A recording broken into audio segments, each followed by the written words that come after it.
I think that we are heading into a period here where you have to get ready for an ETF.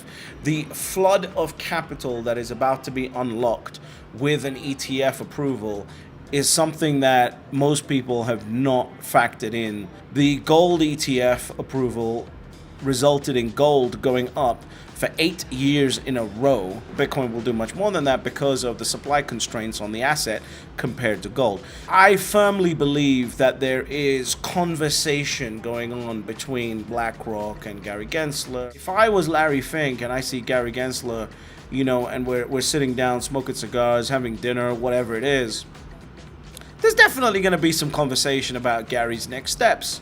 There's gonna be talks about how Gary would be perfect to join the BlackRock team. There's gonna be conversations about what his compensation could be starting at, depending on the type of things that we need to get done. And there could be these things. I'd expect that if we were friends having dinner, I'm gonna take care of my friend once his post and time in public service runs out. There's a lot of people who think that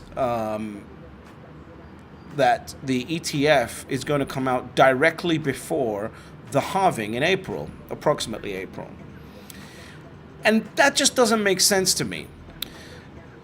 There has to be a process for selling, teaching sales. There is a process. This is how the new product works. This is the commission you're going to get on it, etc., etc., etc. This is why you should get people into it. This is how much of the portfolio maybe we should talk about you influencing your clients. And then after you train a salesperson, what do they have to do? They have to divert all of their attention from the products that they were selling, and they have to get back on the phone and create sales events and presentations and all these other things for their existing clients on selling them onto their new product. This all takes time. You can't do this in a rush. And I don't think BlackRock does anything in a rush. I don't think Fidelity does anything in a rush. You can't do financial services in a rush. And one of the biggest selling points for getting people into Bitcoin, when you want to, say I was on the phone and I was selling someone the idea of Bitcoin, right? One of the selling features of Bitcoin is the halving, because all this demand is coming and the supply is about to get cut in half. You need to get into this ASAP, right? That's what I can imagine myself saying if I'm selling a product, if I had to sell Bitcoin like a product to someone, which is what financial advisors do. And so that's going to take time. They've got hundreds, maybe thousands of customers they need to get on the phone with, etc., etc. You need to get into this product, blah, blah, blah, blah, blah. So by having this ETF approved after the halving, you are taking away one of the biggest sales opportunities for financial advisors to make money. And BlackRock is getting into this because they can make money. That's why they're in this. That's why Grayscale is in this. That's why everyone is in this, because they can make money. They want the product sold so that they can generate a fee off the product, right?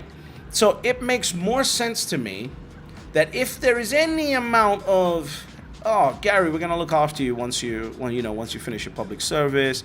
We've got this position for you over here. If you've got political aspirations, we can make that happen too, etc., etc. We're gonna look after you. You've done a great job. You looked after us. Thank you so much. Like, that's not out of the realm of possibility, right? And it's not corruption. It's not collusion. It's just looking after your friend. The SEC is basically stuck between a rock and a hard place here. And they've got to find a way out. And the way out is you approve the ETF. It's just as simple as that. They'll gain political points. They'll gain, they'll take a loss in court, but they'll gain political points. And so I think that's what happens. In addition to that, it makes sense that we get a 2023 approval, because if I want to sell this product properly, I want to use the number one sales tool available to me, which is fear of future scarcity, of losing out, which is the halving.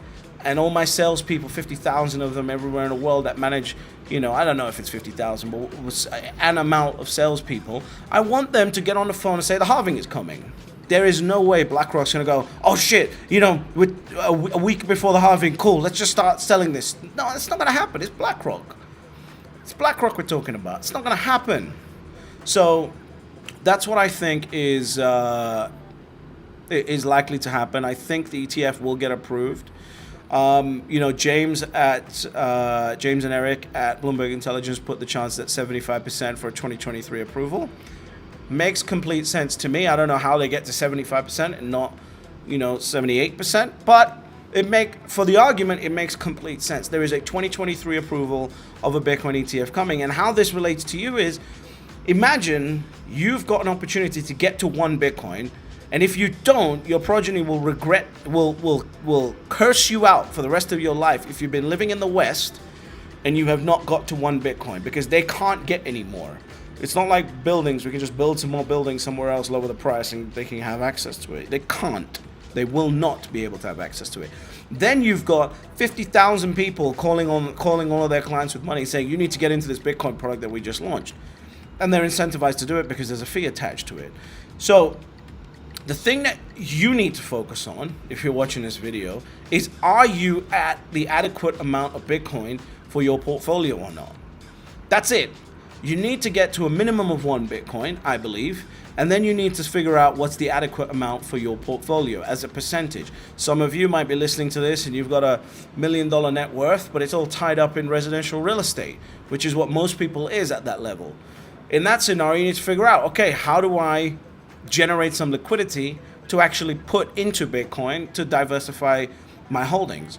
And that's a question that you need to ask. But waiting for the ETF for that to happen is silly. You need to start getting to that right now. Otherwise, you'll be standing there, if you don't follow the 3 rules of Bitcoin, which is step number 1, buy Bitcoin, step number 2, shut the fuck up, and step number 3, get fabulously wealthy. You'll be standing there looking at the Bitcoin chart like Mitch McConnell does when he's trying to address the nation.